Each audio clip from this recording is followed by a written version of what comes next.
como ferramenta de chantagem e coação do regime de exceção, como instrumento para me prender e impedir que eu represente os melhores interesses para o meu país.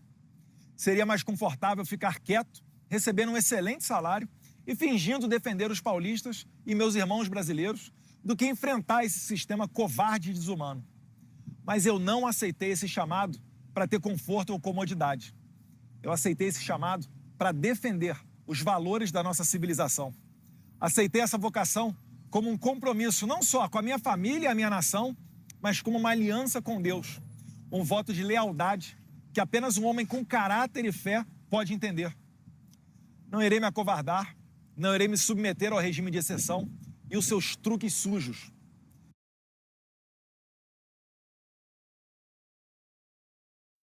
Olha só, eu estou aqui com alguns inversores. Esses dois aqui são inversores on-grids e esse aqui são inversores off-grids. Assim sendo, da mesma forma que eu assumi o mandato parlamentar para representar a minha nação, eu abdico temporariamente dele, para seguir bem representando esses milhões de irmãos de pátria que me incumbiram dessa nobre missão. Irei me licenciar sem remuneração para que possa me dedicar integralmente e buscar as devidas sanções aos violadores de direitos humanos. Aqui, poderei focar em buscar as justas punições que Alexandre de Moraes e a sua Gestapo da Polícia Federal merecem.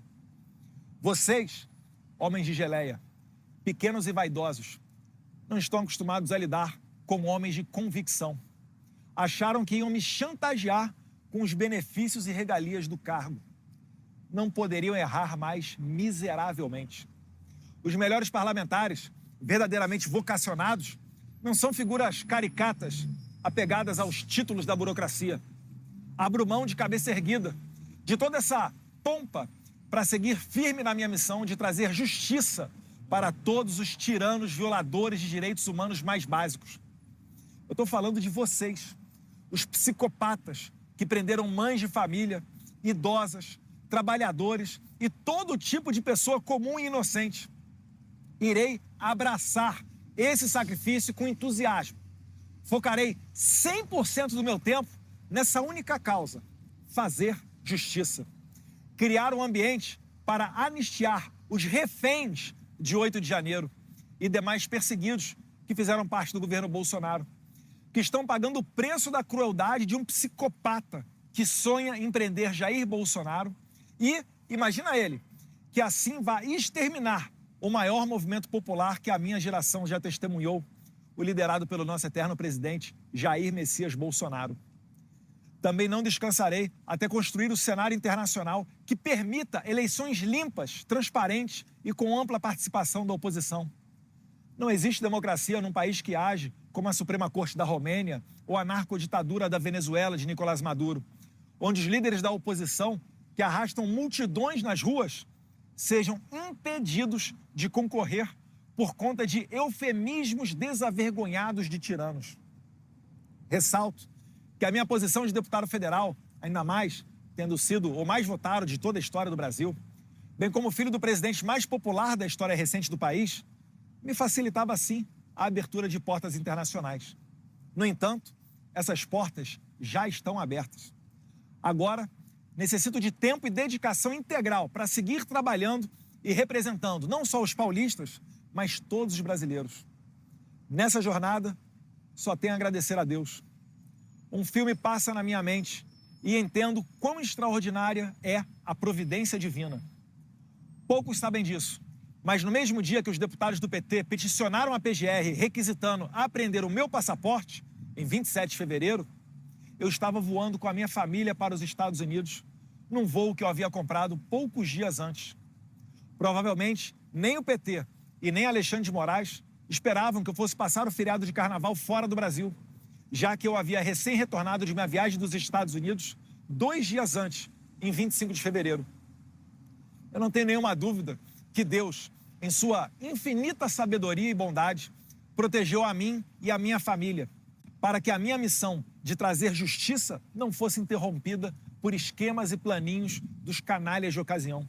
Dessa maneira, nunca imaginei que eu faria uma mala de 7 dias para não mais retornar para minha casa.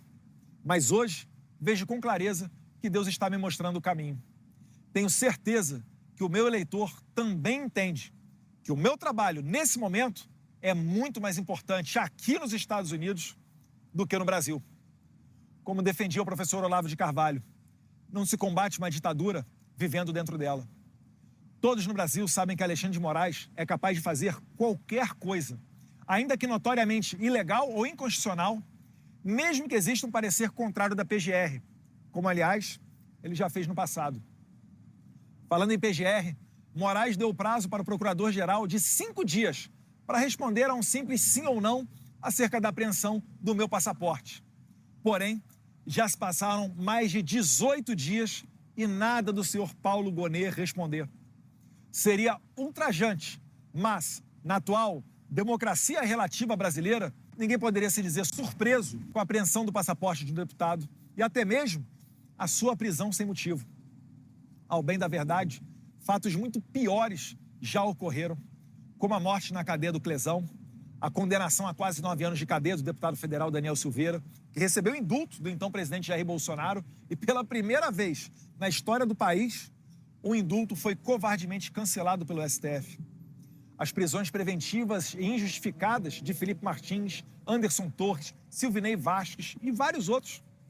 Assim como as condenações a até 17 anos de prisão de senhorinhas como Iracina Gosch, de 71 anos de idade, ou a cabeleireira e mãe Débora Rodrigues dos Santos, presa por ter escrito de batom numa estátua a mesma frase dita pelo ministro do STF, Luiz Roberto Barroso, abre aspas, perdeu o mané, fecha aspas.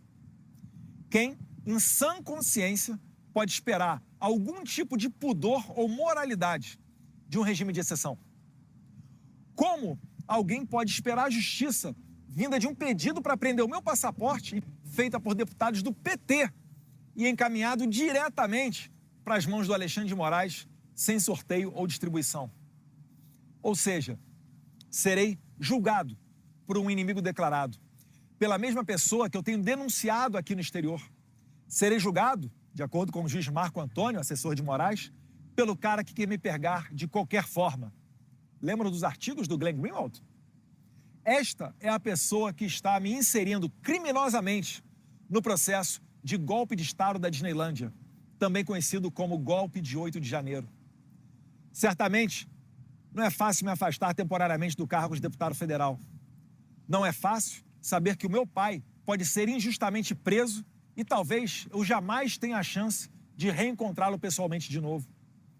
Se você aprender a conectar IAs no WhatsApp das empresas, é isso aqui que você pode gerar.